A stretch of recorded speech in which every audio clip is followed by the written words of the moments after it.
অর্থনীতির চ্যালেঞ্জ নিয়ে কথা বলতে আমাদের সঙ্গে যুক্ত হয়েছেন সহকর্মী সাইদ আরমান ও এশিয়ার গ্রুপের নির্বাহী পরিচালক খন্দকার বেলায়েত হোসেন। তিনি বিজিএমই এর পরিচালকও ছিলেন। প্রথমেই আমরা কথা বলবো ডক্টর বেলায়েত হোসেনের সঙ্গে। ডক্টর বেলায়েত, আপনাকে অনেক স্বাগত আমাদের সঙ্গে যুক্ত হওয়ার জন্য। গত এক মাস রপ্তানিমুখী তৈরি পোশাক খাতের উৎপাদন রপ্তানি কার্যক্রম কেমন গেছে? সম্প্রতি শ্রম অসন্তোষ তৈরি হয়, আপনারা সার্বিকভাবে ব্যবসা বাণিজ্য নিয়ে উৎকণ্ঠায় আছেন কিনা? যে আপনি জাস্ট বাস্তবিক যে সমস্যা নিয়ে আমরা আসলে আছি সে প্রশ্নের অবতারণা করেছেন।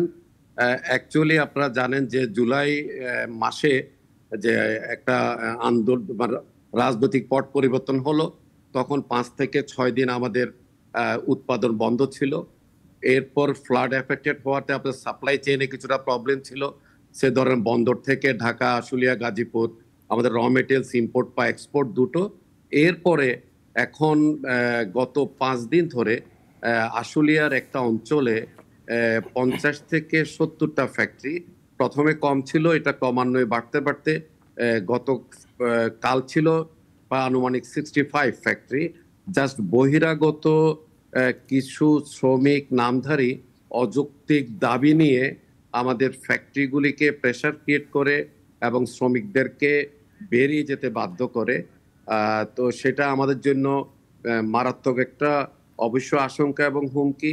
রাজনৈতিক পট পরিবর্তনে যে আমাদের যেটা ছিল সেটা আমাদের রিলেটেড ব্র্যান্ডিং বায়াররা খুবই পজিটিভভাবে নিয়েছিল, কিন্তু এখন আমরা আশঙ্কা হচ্ছি গত 5 দিনে যে আনরেস্টটা আশুলিয়া কেন্দ্রিক হচ্ছে সেটা আসলে আমাদের খুবই আশঙ্কা।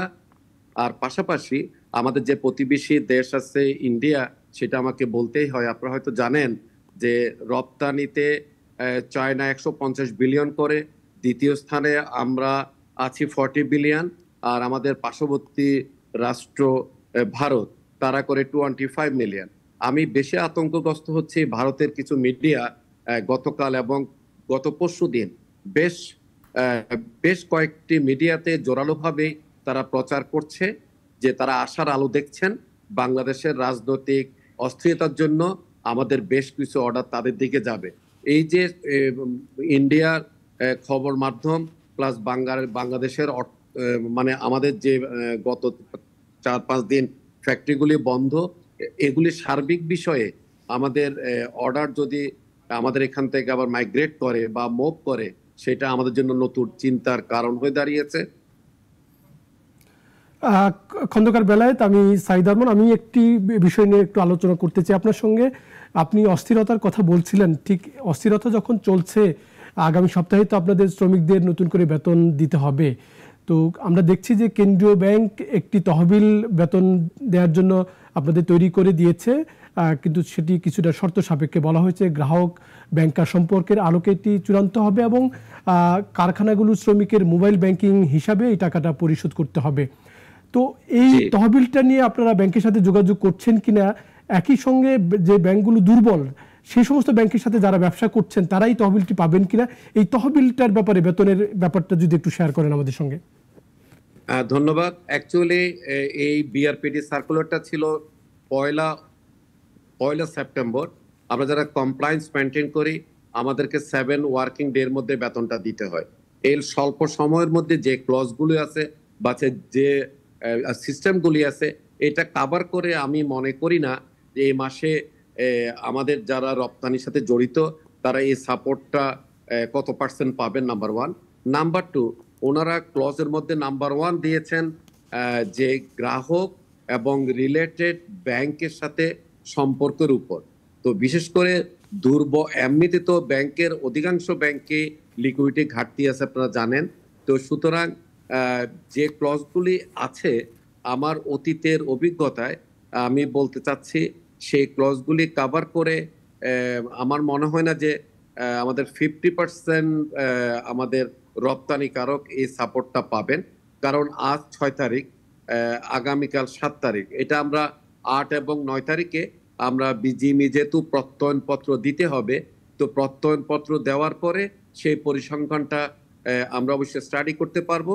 আর যেহেতু আসলে বাংলাদেশ ব্যাংক যে ক্লজগুলি দিয়েছে সেটা আসলে অতটা সুখকর বা অতটা কমফোর্টেবল না।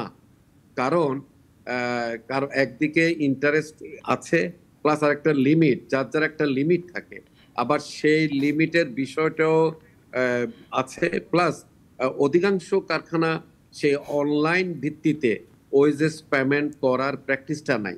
তো এতগুলি সিস্টেম বা এতগুলি পদ্ধতি এতগুলি মেনে এই স্বল্প সময়ের মধ্যে এ মাসে মনে হয় এই ফেসিলিটিটা যেই উদ্দেশ্যে দেওয়া হয়েছে আমি মনে করি সেটা আসলে কমপ্লিট হবে না, হয়তো বা 25। জনাব বেলায়েত, আপনাকেও অসংখ্য ধন্যবাদ আমাদের সঙ্গে যুক্ত হওয়ার জন্য। দর্শক, এবারে যাচ্ছি সহকর্মী সাঈদ আরমানের কাছে। তার কাছে আমার যে প্রশ্ন, সাঈদ, অন্তর্বর্তী সরকারের 1 মাস পেরিয়ে গেছে, আমরা জানি যে আসলে এই সময়টার মধ্যে ব্যবসা বাণিজ্যের কি পরিবর্তন আপনার চোখে এসেছে? আমি রিপোর্টে যেটি বলছিলাম রোহান, আসলে গত 1 মাস কিন্তু আসলে পুনর্গঠন এবং সংস্কারের ব্যাপক কর্মসূচি আমরা দেখেছি আর্থিক খাতে। সেটি সত্য, সেটি দৃশ্যমান হয়েছে নানা কাজের মাধ্যমে। আমি যদি একটু শুরু করি, আপনাকে অতিথির সঙ্গে যেটি আমরা আলোচনা করছিলাম যে শিল্প খাত নিয়ে, সেটি কিন্তু আবার এই পুনর্গঠন এবং সংস্কারের যে অর্থনীতি নিয়ে যে আসার পরিস্থিতি ছিল, সেটি কিন্তু একটু কিছুটা শঙ্কায় ফেলে দিচ্ছে। পোশাক কারখানাগুলোতে যে অস্থিরতা চলছে, সেটি কিন্তু আমাদের রপ্তানি আয়ের উপর একটি নেতিবাচক পরিস্থিতি তৈরি হতে পারে। এখন অন্য বিষয়গুলো যদি আমরা একটু আলোচনায় আসি, সংস্কারের বড় কার্যক্রম কিন্তু আমরা দেখেছি যে ব্যাংকিং খাতে আপনাকে বলতে হবে যে অর্থনীতির বড় বিশৃঙ্খলা কিন্তু এই অর্থনীতির এই সংবেদনশীল খাতটিতেই আমরা দেখেছি। কারণ সুশাসনের সংকট ছিল, জবাবদিহিতা ছিল না, নিয়ন্ত্রক কর্তৃপক্ষের উদাসীনতা ছিল এই ব্যাংকিং খাত নিয়ে। কিন্তু অন্তর্বর্তীকালীন সরকার দায়িত্ব নেওয়ার পরে যে আর্থিক কাঠামোতে যে প্রশাসন তৈরি হয়েছে, অর্থ উপদেষ্টা বলেন, গভর্নর বলেন এবং পরিকল্পনা উপদেষ্টা বলেন, এটি যে তৈরি হয়েছে তারা কিন্তু অত্যন্ত দক্ষ, বিচক্ষণ মনে করছেন সবাই, এবং যার কারণে কিন্তু আমরা সংস্কার কর্মসূচি আমরা দেখছি। আপনি জানেন যে এরই মধ্যে কিন্তু একটি গত সরকারের টানা 16 বছরের শাসনামলে অর্থনীতিতে যে দুর্বলতা তৈরি হয়েছে সেটি উন্মোচিত করবার জন্য, সেটি খতিয়ে দেখবার জন্য একটি শ্বেতপত্র প্রণয়ন কমিটি তৈরি করেছে সরকার। এটিও কিন্তু একটি ইতিবাচক হিসেবেই দেখতে হবে। এবং আমি ব্যাংকিং খাতে সংস্কারের কথা বলছিলাম, এবং পাচারের টাকা নিয়ে বাংলাদেশে কিন্তু ব্যাপক উদ্বেগ। আমরা জানিও না দেশ থেকে কি পরিমাণ পাচার হয়, সেটি নিয়েও কিন্তু এখন আলোচনা হচ্ছে, আলোচনা জোরালো হয়েছে। যদিও পাচারের টাকা দেশে ফেরত আনা খুবই কঠিন ব্যাপার, কিন্তু এটি নিয়ে কিন্তু বিগত রাজনৈতিক শাসনামলে কিন্তু এটি নিয়ে কোনো আলোচনা হয়নি। সেটি আমরা একটু আলোচনা দেখছি, সেটি একটি বড় জায়গা তৈরি করবে। একই সঙ্গে আরেকটি তথ্য আপনাকে জানাতে চাই যে কালো টাকা সাদা করবার সুযোগ দিয়েছে বিগত রাজনৈতিক সরকারগুলো। এটি সব সরকারই দিয়েছে, যদিও খুব বেশি কালো টাকা সাদা হয়নি, কিন্তু এটি গত বাজেটেও দেওয়া হয়েছিল। কিন্তু যারা ভালো ব্যবসায়ী, যারা সৎ ব্যবসায়ী, তারা কিন্তু এই সুযোগটার বিপক্ষে কথা বলেন, এবং অর্থনীতি বিশ্লেষকরাও কিন্তু এটির বিপক্ষে কথা বলেন। আমরা দেখলাম অন্তর্বর্তীকালীন সরকার দায়িত্ব নেওয়ার পরে কিন্তু সেই সুযোগটি বন্ধ করে দেওয়া হয়েছে। এরকম নানা ইতিবাচক পদক্ষেপ নেওয়া হয়েছে। ব্যাংকিং খাতে নতুন নতুন লোক নিয়োগ পেয়েছে, পুঁজিবাজারের জন্য কিন্তু নতুন যে এসিসি চেয়ারম্যান নিয়োগ দিয়েছে, এসিসিতে নতুন কমিশনাররা নিয়োগ পেয়েছে। সব মিলিয়ে আর্থিক খাতে কিন্তু একটি বড় পরিবর্তন আমরা দেখছি। তবে একটি চ্যালেঞ্জ দিয়ে শেষ করতে হবে আপনাকে। মানুষের বড় কষ্টের জায়গা কিন্তু হয় মূল্যস্ফীতি। উচ্চ মূল্যস্ফীতি মানুষকে কষ্ট দিচ্ছে, সরকার পদক্ষেপ নিচ্ছে, কিন্তু আমরা যদিও অগাস্ট মাসে পরিসংখ্যান এখন পাইনি, এই মূল্যস্ফীতি সরকার কতটা সামাল দিতে পারে সেটি কিন্তু আসলে সরকারের জন্য বড় চ্যালেঞ্জ। সাঈদ, আপনাকে অসংখ্য ধন্যবাদ। দর্শক, আমরা অর্থনীতির চ্যালেঞ্জ নিয়ে কথা বলছিলাম সহকর্মী সাঈদ আরমান, এবং আমাদের সঙ্গে যুক্ত হয়েছিলেন বিজিএমই এর সাবেক পরিচালক খন্দকার বেলায়েত হোসেন।